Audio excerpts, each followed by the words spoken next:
most accurate local forecast starts now with Chief Meteorologist Eric Finkenbinder. Hey, we're getting ready for our fall foliage outlook. It's a tradition that we've been doing, I don't know, for probably about the last 10 years or so. And we're here at Little Buffalo State Park in Perry County, one of my favorite places to enjoy the views.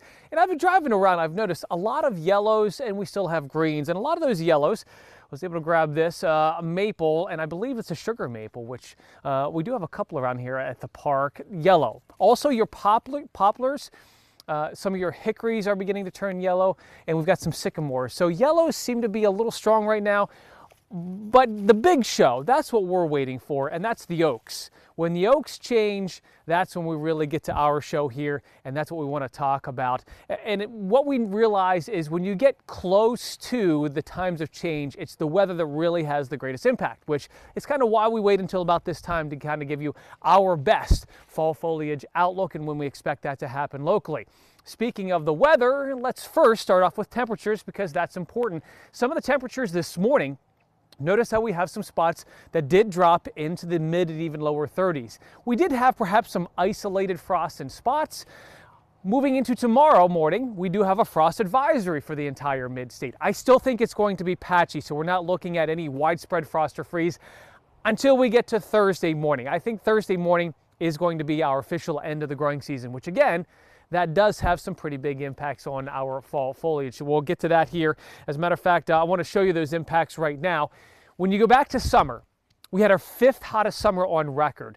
June was, we had a record hot June, a record hot July. We had almost a drought. We were very, very close until we got the remnants of Debbie. We go back to mid to early August. So we had some leaf stress. Now moving forward with some frost and freezes in the end of the growing season, that will begin to change our leaves much quicker. So now we need some drier weather, and I think that's going to be taking shape for us too. First off, here is the latest fall foliage update observations from DCNR showing that still much of the mid-state starting to see change. We've got Perry, Mifflin, Juniata starting to see much closer to that peak.